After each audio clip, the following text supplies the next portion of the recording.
अभ्यास क्लासेज के YouTube channel पर आप सबों का स्वागत है। आइए आज हम लोग देखते हैं कोऑर्डिनेट ज्योमेट्री क्लास 10th का एक्सरसाइज 7.2 सवाल नंबर 6 सवाल नंबर 6 क्या कहता है, देखिए। यदि बिंदुओं 1 2 4 y x 6 और 3 5 इसी क्रम में लेने पर एक समांतर चतुर्भुज के शीर्ष हैं हो तो x और y का मान ज्ञात कीजिए। यानी कि x और y का मान निकालना है।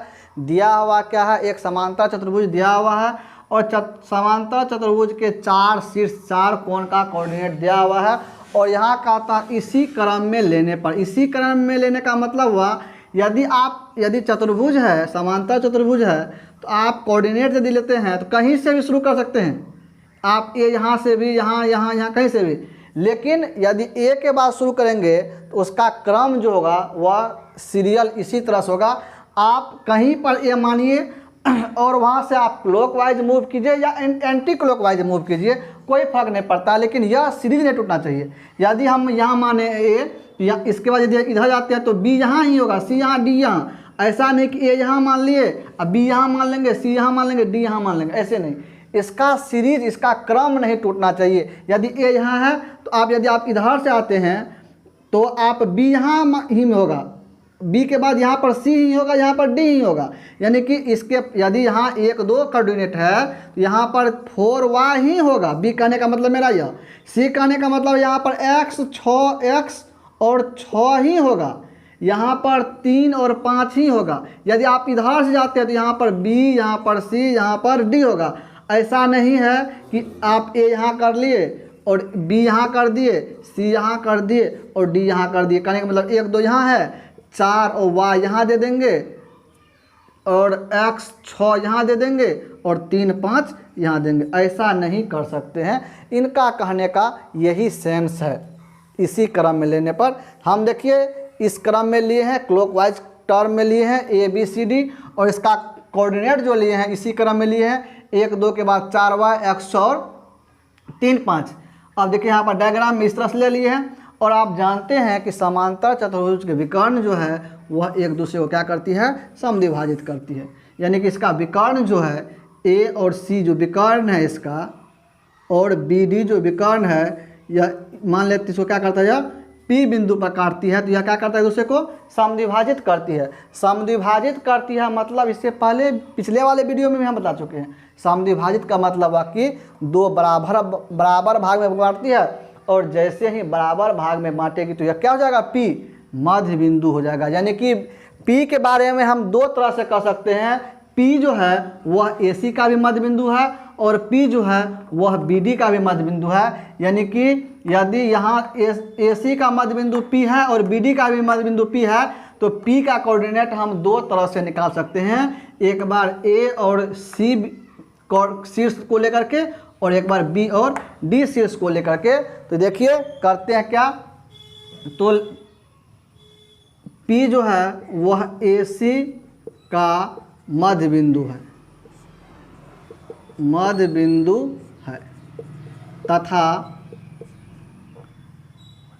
बी डी का भी मध्य बिंदु है। यानी कि पी बिंदु का कोऑर्डिनेट हम निकाल सकते हैं ए सी को लेकर के और बी डी को लेकर के। तो डायरेक्ट हम देखते हैं, आप इसको अलग अलग भी कर सकते हैं। पी ए सी का मध्य बिंदु है तो पी बिंदु का कोऑर्डिनेट, फिर पी बी डी का मध्य बिंदु है, पी बिंदु का कोऑर्डिनेट, और दोनों को क्या करेंगे, बराबर कर देंगे। आप ऐसे भी कर सकते हैं। कैसे, फिर से समझ लीजिए। आप इसको लिख सकते हैं, पी ए सी का मध्य बिंदु है तो पी बिंदु का कोऑर्डिनेट, और पी बी डी का मध्य बिंदु है तो पी बिंदु का कोऑर्डिनेट, और दोनों क्या करेंगे, बराबर कर देंगे। हम डायरेक्ट बराबर करते हैं, या तो देखिए पी ए सी का मध्य बिंदु है तो पी बिंदु का नियामक mx2 + nx1 बटे m + n, my2 + ny1 बटे m + n। फिर जो है p, बी डी का मध्य बिंदु है, बी डी का मध्य बिंदु है तो पी बिंदु का नियामक, पी बिंदु का नियामक, यहाँ पर फिर वही mx2 प्लस nx1 बटे m plus n comma my2 plus ny1 बटे m प्लस n। अब देखिए क्या करना है, यहाँ यह कोऑर्डिनेट और यह कोऑर्डिनेट क्या है, बराबर है। जब बराबर है, P बिंदु का ही कोऑर्डिनेट है, यह भी P बिंदु का ही कोऑर्डिनेट है और यह भी P बिंदु का ही कोऑर्डिनेट है, तो यह इसके बराबर हो जाएगा और यह इसके बराबर हो जाएगा। तो आप मान रख लीजिएगा इसमें भी और इसमें भी, इसको बराबर कर दीजिएगा और इसको बराबर कर दीजिएगा, आपको x का मान और y का मान निकल जाएगा। यदि आपको समझ में नहीं आया है तो आप कमेंट सेक्शन में कमेंट करें, आपको इसका PDF आप पर्सनली आपको अवेलेबल करा दी जाएगी। सवाल नंबर 7, सवाल नंबर 7 क्या कहता है, बिंदु A के निर्देशांक ज्ञात कीजिए जहां AB एक वृत्त का व्यास है, वृत्त का व्यास है जिसका केंद्र 2-3 है तथा B के निर्देशांक 1-4 है। यानी देखिए मान लेते हैं एक वृत्त है, वृत्त का केंद्र का कोऑर्डिनेट दिया हुआ है और AB व्यास है। जैसे कि व्यास के बारे में आपको पता है, व्यास जब होगा वह केंद्र से ही गुजरेगा। A और B व्यास है और इसका केंद्र मान लेते हैं O केंद्र है, तो केंद्र का कोऑर्डिनेट दिया हुआ है क्या, 2-3 और B बिंदु का कोऑर्डिनेट दिया हुआ कितना, 1-4। A बिंदु का कोऑर्डिनेट निकालना है, मान लेते यह x1 y1 है, यह तब x2 y2 हो जाएगा और यह क्या हो जाएगा मेरा x और y होगा।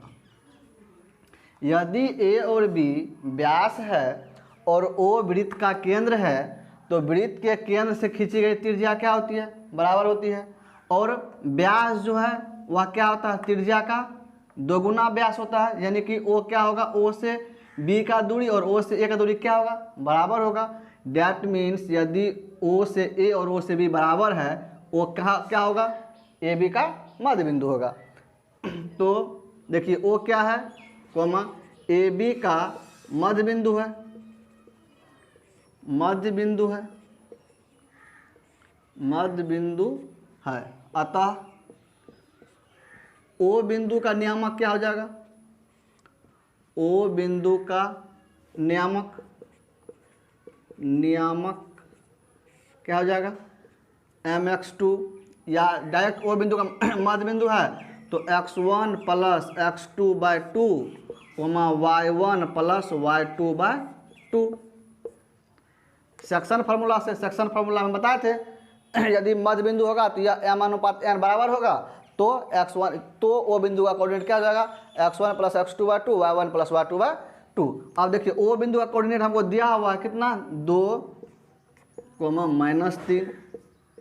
x1 का मान नहीं पता, x1 plus x2 1, x1 plus x2/2 y1 का y1 प्लस y2 देखिए 4/2।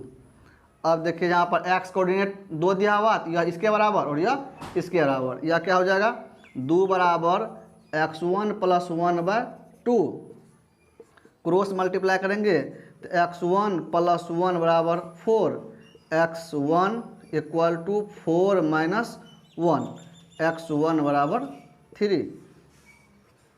इसी तरह से अब -3 इक्वल टू y1 प्लस 4/2, यहाँ पर भी क्रॉस करेंगे, क्रॉस गुना करेंगे तो क्या हो जाएगा, तो y1 plus 4 equal to -6, y1 बराबर -6 माइनस 4, y1 बराबर -10। यानी कि A बिंदु का नियामक, A बिंदु का नियामक x1 y1 इक्वल टू कितना हो जाएगा 3 कोमा -10। आपका यही आंसर हो गया। आइए हम लोग देखते हैं सवाल नंबर 8 को। देखिए सवाल नंबर 8 का आता है यदि a और b क्रमशः 2 - 2 और 2 - 4 हो तो P बिंदु का निर्देशांक ज्ञात कीजिए। P बिंदु का कोऑर्डिनेट निकालना है ताकि AP इक्वल टू 3/7 AB तो हो और P रेखाखंड AB पर स्थित हो। P कहाँ है? AB पर है। A और B यानी कि A और B का कोऑर्डिनेट दिया हुआ है हमको। A का कोऑर्डिनेट दिया हुआ है, बिंदु A का कोऑर्डिनेट दिया हुआ है -2 - 2 और बिंदु B का कोऑर्डिनेट दिया हुआ है हमको 2 - 4 और P जो है P का कोऑर्डिनेट कहता है निकालने के लिए और P के बारे में यह भी कहता है P कहाँ है? AB पर है। P जो है रेखाखंड AB पर है, यानी कि A और B का कोऑर्डिनेट दिया हुआ है और P इसी AB पर है तो इसका कोऑर्डिनेट हमको निकालना है, यानी XY निकालना है। X1 Y1 X2 Y2 दिया हुआ है हमको। और क्या दिया हुआ है? AP बराबर दिया हुआ है, AP बराबर दिया हुआ है 3/7 AB, यह हमको सवाल में दिया हुआ है। और क्या दिया हुआ है? A बराबर दिया हुआ है -2 - 2, B बराबर दिया हुआ है हमको 2 - 4, यानी कि फिर यहाँ देखिए X1 Y1 X2 Y2, हम X1 Y1 जानते हैं, X2 Y2 जानते हैं।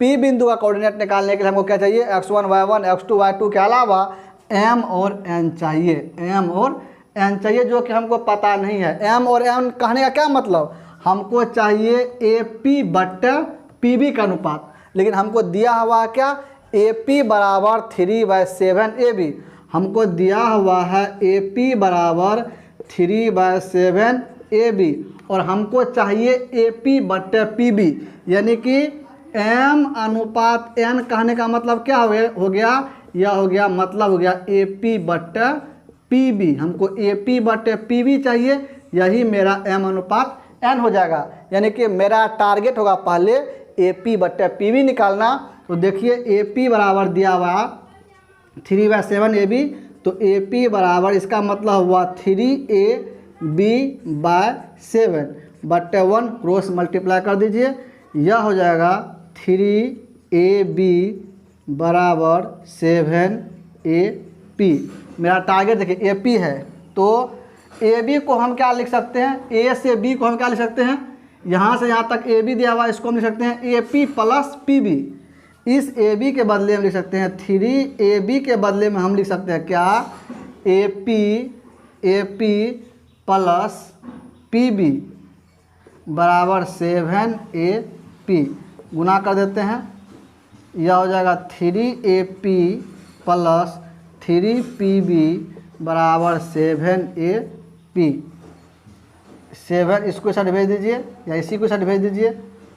माइनस प्लस में देखिए सुविधा होगा, यदि इसको हम इस साइड कर देते हैं तो 7AP अब माइनस यह आ जाएगा इस साइड 3AP बराबर 3PB। यह देखिए माइनस हो जाएगा 4AP बराबर 3PB, यानी कि AP बट्टे PB इक्वल टू AP बट्टे PB साइड आ गया है, यहाँ पर 3 है, यह आ जाएगा इस साइड, तो यह आ जाएगा 3/4। देखिए मेरा टारगेट भी यही था AP बट्टे PB निकालना, यानी कि M अनुपात N बराबर यह हो गया 3/4 और हमको निकालना है क्या खाता निकालने के लिए? P बिंदु का कोऑर्डिनेट, P बिंदु का नियामक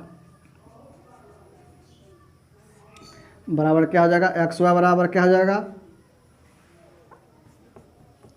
MX2 प्लस NX1 बट्टे M plus N, MY2 plus NY1 बटे m प्लस n। मान रख देते हैं इसमें, देखिए m का मान 3 गुना x2 का मान 2 प्लस n का मान 4 गुना x1 का मान -2 बटे 3 प्लस 4। फिर m का मान 3 इंटू y2 का मान -4 प्लस n का मान 4 गुना y1 का मान -2 बटे 3 प्लस 4। इसके बाद देखिए 3 दूना 6 प्लस माइनस माइनस 4 दूना 8 बटे 7 कोमा 4 तिया -12 फिर प्लस माइनस माइनस 4 दूना 8 बटे 4 3 7। 6 माइनस कर दीजिए, 6 में से 8 जाएगा -2/7 कोमा -20/7। यानी कि P बिंदु का कोऑर्डिनेट, P बिंदु का नियामक, P बिंदु का नियामक XY इक्वल टू आपको यही हो जाएगा।